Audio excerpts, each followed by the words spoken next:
So tonight I was at the skate park, and Roy was there with his little brother, and there's another kid that was there. All great people. Are they all honorable men? And this other young man thought he was being cool. And talked about marijuana. He said, to this little kid. And Roy was like, "Oh man, that's not cool. That's not. We don't want that. That's not cool." And then he quickly got out of there because Roy was very diplomatic. I love. Roy was great with us. And but I was there. Now, I told the kid that thought he was cool about marijuana.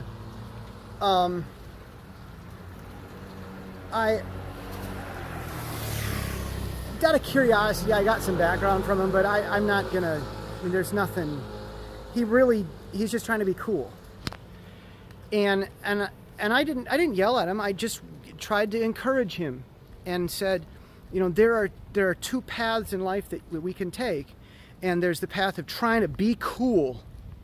And about 1-2 years out of college, if that's where you go, you're going to be very unhappy. You get ugly. You don't have friends. You have money. And you have problems.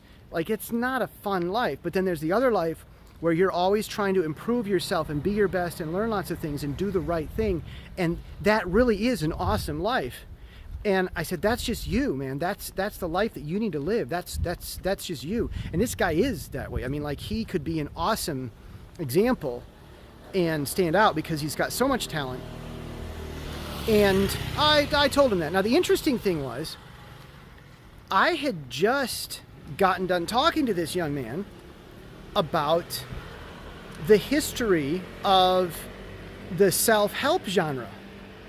And over here in Asia, he was totally ignorant. He didn't know anything about it. People don't know the history of self-help genre. It started with Andrew Carnegie, president of U.S. Steel, the Apple Corporation, the Apple Inc. of its day, had found this journalism graduate, I do believe he was a journalism grad, and brought him to his house for 3 days. He said, "I've got maybe a job or something." He'd heard, this guy heard Mr. Carnegie might be interested in you for something. So he went to Mr. Carnegie's house, and for 3 days, this young man who'd graduated studying journalism, he thought he was going to get a job as a writer. And for 3 days, Andrew Carnegie complained about basically what is Horatio-algerism, that the only self-help become a better person books in the day were Horatio-algerism. Do good things and good things will happen to you at the end. And rags to riches. He said, this is all about morals. And but we need an economic philosophy.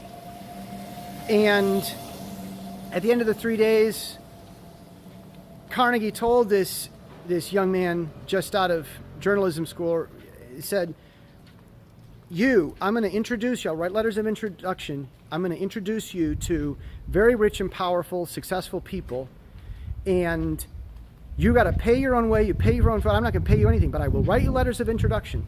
I want you to study these people and understand them and get inside their heads as a good journalist would for 10 years, and after that write a book on how they think and how their thinking made them successful. You need to figure this out. We need someone like you to figure this out. That was kind of the thing. And that college graduate was just like, what? You're offering me a job and you're not paying me? Like, he thought about it, and it was kind of that rich dad, poor dad moment with the kid sitting on the couch. I can't not take this. And he did it, and his name was Napoleon Hill. And the book that he wrote after 10 years of this was Think and Grow Rich. And that was the first book of the self-help genre. And it spawned the whole thing. Now, you're talking self-help books, you got to go back and look at that. The self-help genre spawned the health and wealth genre gospel thing in Christianity. There's incredible parallels. And there's some maybe theological problems with it. It wasn't complete, but it was a pioneer. No one had ever done anything like that before. Before that, it was just do good and good things will happen to you, the end. And that's what Amway did, and you know how that turned out. So later on in the 90s came Tony Robbins with his talks. I actually subscribed to Tony a few times. He talked about Dr. Deming, and he interviewed John Wooden. And Tony would do talks to try to get people to hear just the ideas of what successful people would have to say. And I had just got done talking about this, and I told this young man this. I said, that's what you need. You are awesome. You are talented. You have this potential, and you need to be someone like this who tries to make your life better. And just after that, he makes this stupid marijuana comment, and I didn't yell at him. I didn't yell at him. I never even thought I was correcting him. I just said, I said, there's two paths in life. There's the paths of the people that try to become better and better and better. And there's the paths of the people that try to be cool. And the coolness path doesn't go where you want. And I said, it's not you. You're ultra talented. It's like, it's weird. This guy is ultra talented.